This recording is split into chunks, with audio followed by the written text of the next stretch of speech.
Hello मित्रों, क्या आप जानते हैं कि सूर्य देव को जल देते समय ऐसी कौन सी गलतियां हैं जो नहीं करनी चाहिए? अगर भूल हुई तो आपके भी घर दरिद्रता आ सकती है। तो चलिए जानते हैं, लेकिन आगे बढ़ने से पहले आपसे निवेदन है कि वीडियो को बिना एक सेकंड स्किप किए वीडियो में अंत तक बने रहिएगा। अगर आप लोग यह वीडियो अंत तक देख लेते हैं तो आपको भी पता चल जाएगा कि आपको किस प्रकार से सूर्य देव को जल चढ़ाना है। तो चलिए जानते हैं। दोस्तों, सूर्य देव को सनातन संस्कृति के पंच देवों में स्थान प्राप्त है। वहीं ज्योतिष में इन्हें ग्रहों का राजा माना जाता है। सूर्य को कुंडली में आत्मा तक का कारक माना गया है। इतना ही नहीं, किसी भी तरह के मान सम्मान या अपमान के कारक भी यही सूर्य देव ही होते हैं। रविवार का दिन सूर्य देव को समर्पित है।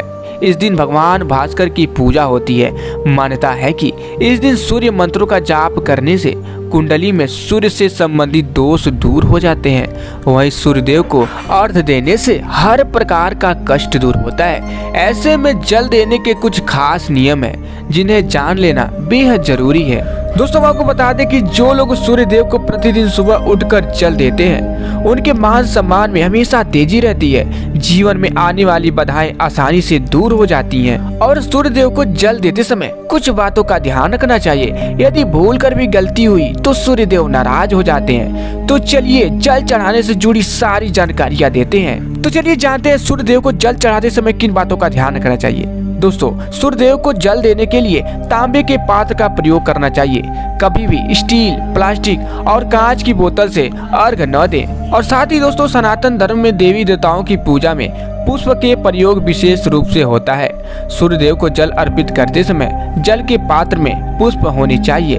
ऐसा करने से भगवान सूर्यदेव का आशीर्वाद मिलता है और आपके सभी कार्य संपन्न होते हैं। और हाँ मित्रों, हिंदू धर्म में अक्षत को बहुत पवित्र माना गया है। देवी देवता की पूजा और किसी भी शुभ काम में अक्षत का प्रयोग मुख्य रूप से किया जाता है। ज्योतिष शास्त्र के अनुसार जल में चावल डालकर सूर्य को अर्घ्य देने से जीवन में सुख शांति बनी रहती है। और सूर्य देव को अर्घ्य देने के दौरान जल के पात्र को दोनों हाथों से पकड़कर सिर के ऊपर से जल देना चाहिए। सूर्य को अर्घ्य देते समय ध्यान रखें कि जल के छींटे आपके पैरों पर नहीं पड़े। इसमें आपकी पूजा अधूरी मानी जाती है। और सनातन धर्म में हल्दी को बहुत शुभ माना जाता है। विवाह आदि जैसे मांगलिक कार्यों में भी मुख्य तौर पर हल्दी का इस्तेमाल किया जाता है। ज्योतिष शास्त्र के अनुसार जल में हल्दी डालकर सूर्य को अर्घ्य देने से विवाह के योग्य बनते हैं। और साथ ही हम आपको बता दें कि भगवान के भोग में मिश्री का प्रयोग किया जाता है।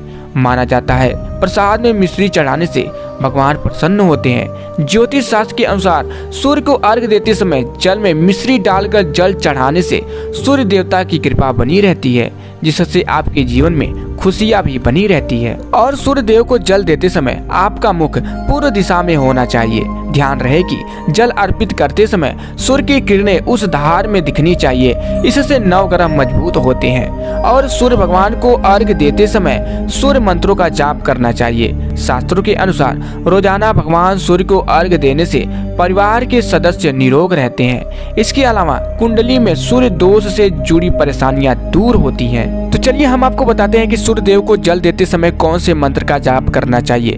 दोस्तों, सूर्य देव को जल देते समय ओम आदित्य नमः मंत्र या ओम घृणी सूर्याय नमः मंत्र का जाप करें।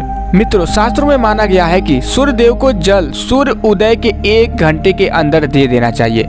लेकिन आप अपनी दिनचर्या के अनुसार या अपनी सुविधा के अनुसार सूर्य को जल अर्पित कर सकते हैं। वैसे उगते सूरज की आराधना जितनी जल्दी की जाए उतनी फलदायी होती है। सूर्य देव की आराधना भगवान श्री राम ने भी की थी। रविवार का दिन सूर्य पूजा के लिए उत्तम माना गया है। रविवार का दिन सूर्य देव को समर्पित है। ऐसा माना गया है कि प्रत्येक रविवार अगर आप सूर्य देव की आराधना करते हैं या सूर्य पूजन करते हैं तो आपकी सभी परेशानियां दूर होती हैं। चलिए अब बात कर लेते हैं कि सूर्य देव को जल देने के क्या क्या फायदे हैं। पहला, विवाह होने में अगर देरी हो रही हो तो रोज सूर्य को जल देने से अच्छे रिश्ते आते हैं। दूसरा, सूर्य को नित्य जल देने से मान सम्मान की वृद्धि होती है। तीसरा, सूर्य को जल देने से भाग्योदय होता है। और चौथा, रोजाना सूर्य को जल चढ़ाने से सूर्य देव का प्रभाव शरीर में बढ़ता है, जिससे ऊर्जा में वृद्धि होती है। और आपको सही जगह पर जल देना चाहिए। दोस्तों, यह देखने में आता है कि लोग जब सूर्य देव को जल देते हैं तो वह कहीं पर भी इसे देना शुरू कर देते हैं। लेकिन ध्यान रखिए कि आप सूर्यदेव को किसी हरे भरे घास के मैदान में, नदी में या घर के लान में खड़े होकर जल दें। सूर्यदेव को दिया जाने वाला जल नाली में नहीं जाना चाहिए। साथ ही अगर संभव हो तो आप किसी लकड़ी के आसन पर खड़े होकर सूर्यदेव को जल अर्पित करें। मित्रों, हम आपको एक और बात बता दें कि सांब श्री कृष्ण के पुत्र थे।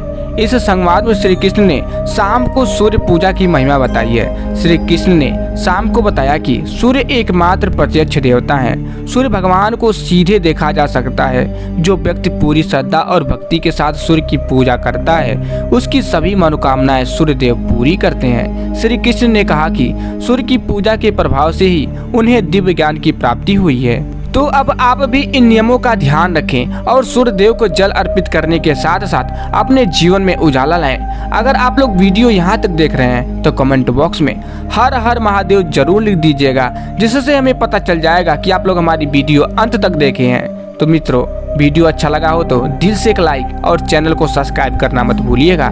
तो फिर मिलेंगे।